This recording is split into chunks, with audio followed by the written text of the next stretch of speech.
My brother Julian is an avid surfer, so I thought I'd check out Peniche in Portugal.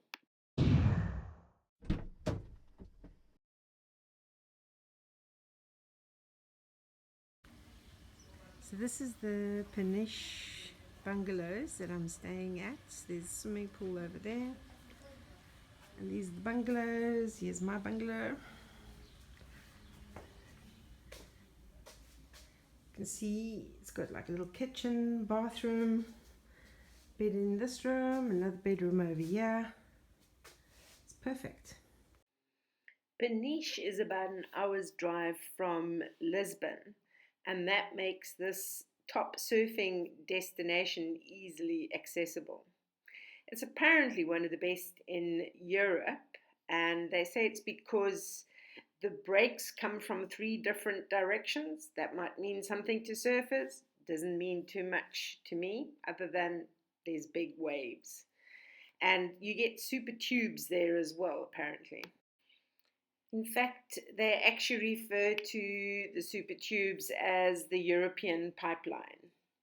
So that, I suppose, means it's really big.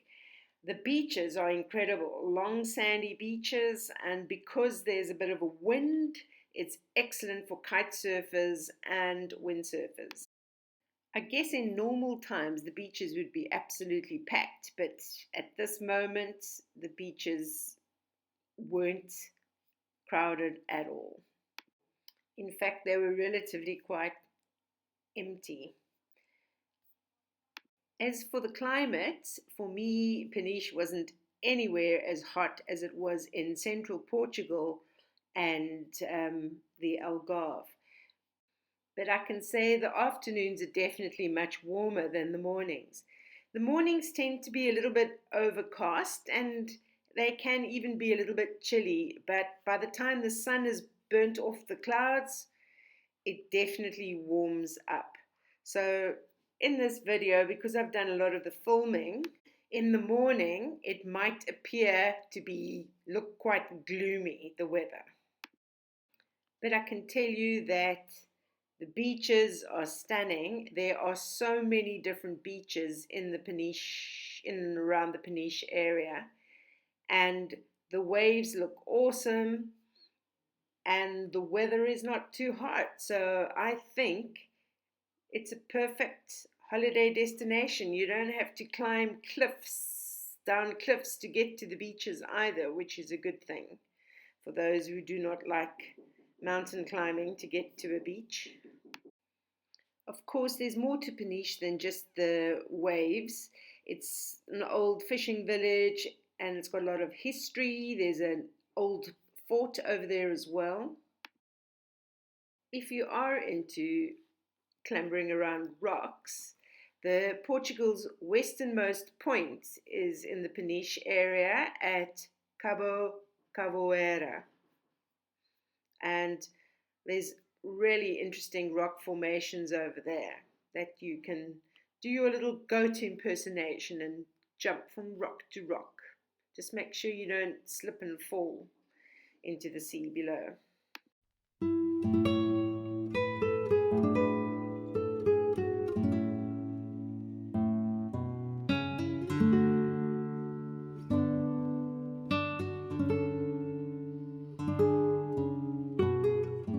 There's some stunning old churches and an old town to explore as well. There's also remains of the old wall, the old city wall as well. So there's lots to see and do if you are not into surfing, or while your loved one is surfing, you can go exploring around the town. It's all these like little narrow roads again, so it's not always the easiest to drive down, especially if you're not used to driving on the wrong side of the road. But you can just park somewhere and walk up and down and explore. And in between these little houses, there's little cafes as well where you can sit and grab something to eat or drink. But it's very colourful, the old town. I quite enjoyed walking around it.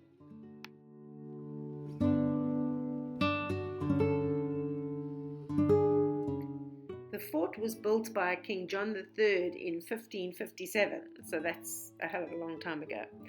And it was built in like a star configuration. And at that time, they said it had the best military technology, cannon technology possible. So it was, yeah, a forerunner, I suppose, of things to come. And this was one of the major sort of forts protecting Portugal in those early days. Eventually, in the 1900s, this is like an interesting thing that I discovered. This fort was used as a prison to imprison people from the Communist Party and other people who were resisting the fascist government at the time. So it turned from being this advanced technological military fortification in the 1500s to a prison for communists in the 1900s. The evolution of a fort, I suppose. Now it has quite an interesting museum inside as well, that they even housed people who fled from the civil war in Angola as well in more recent times. So besides walking around the town and seeing how people lived and still live long ago, you can also go to one of the many surf schools if you are interested in learning how to surf. There are quite a lot of them. There are also different kite surfing schools. You can rent surfboards, so you don't even have to try and travel with your own surfboard. They set up obviously for surfing tourists, I would say. But I don't know. As I said before, I'm not a surfer, and I really, really enjoyed my visit to Peniche. And I think it's definitely worth putting on your itinerary if you are going to Portugal.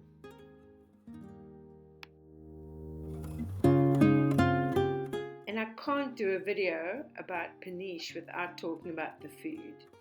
The food, especially the seafood, is absolutely incredible. And the calderada is something that Peniche is famous for. Man, absolutely out of this world. So if you like seafood, you need to go and visit Peniche.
you've enjoyed this tour around Peniche, and if you can help an old lady to grow her YouTube channel by liking and commenting below and subscribing to my channel, that will be absolutely awesome.